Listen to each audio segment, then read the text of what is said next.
बिस्मिल्लाहिर्रहमानिर्रहीम अन अबी ذر रज़ी अल्लाह तआला अन्हु क़ाल रसूलुल्लाह सल्लल्लाहु तआला अलैहि वसल्लम हुम इख़वानुकुम जअलहुमुल्लाहु तहत ऐदीकुम फमन जअलल्लाहु अख़ाहु तहत यदिहि फलयुतइमहु मिम्मा यअकुल वलयुल्बिसहु मिम्मा यल्बस।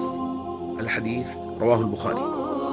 नबी करीम सल्लल्लाहु अलैहि वसल्लम ने इरशाद फरमाया, याद रखो ये गुलाम भी तुम्हारे भाई हैं, अल्लाह ने इन्हें तुम्हारी मातहती में दे दिया है। बस अल्लाह ताला जिसकी मातहती में भी उसके किसी भाई को दे, उसे चाहिए कि उसे वही खिलाए जो वो खुद खाए और उसे वही पहनाए जो वो खुद पहने।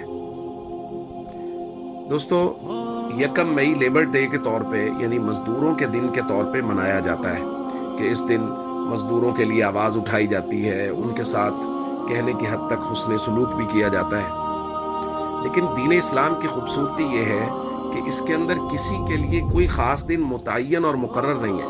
हर दिन शरीयत की नज़र में वो मजदूर के साथ हुस्न सलूक करने का दिन है। हर दिन नबी करीम सल्लल्लाहु अलैहि वसल्लम ने उनके हक़ में आवाज़ उठाने का दिन रखा है। इसलिए मजदूर तो बहुत बड़े दर्जे के लोग हैं। गुलाम जो ज़र खरीद हुआ करते थे, नबी करीम सल्लल्लाहु अलैहि वसल्लम तो उनके बारे में फरमा रहे हैं कि देखो ये गुलाम तुम्हारे भाई हैं, लिहाजा जो तुम खुद खाओ वो इन्हें खिलाओ, जो तुम खुद पहनो वो इन्हें पहनाओ।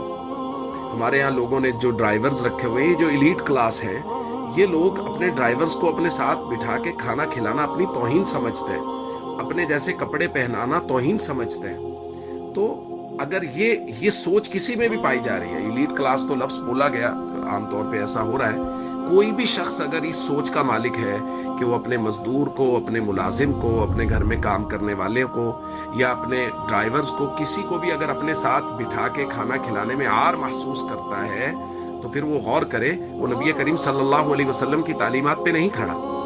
इसलिए हम सबको चाहिए हम 1 मई का इंतज़ार ना करें, बल्कि अगर मजदूरों के लिए किसी आवाज़ उठाने की ज़रूरत है तो हर रोज़ आवाज़ उठाएं और हर रोज़ उनके साथ हुस्न सलूक करें।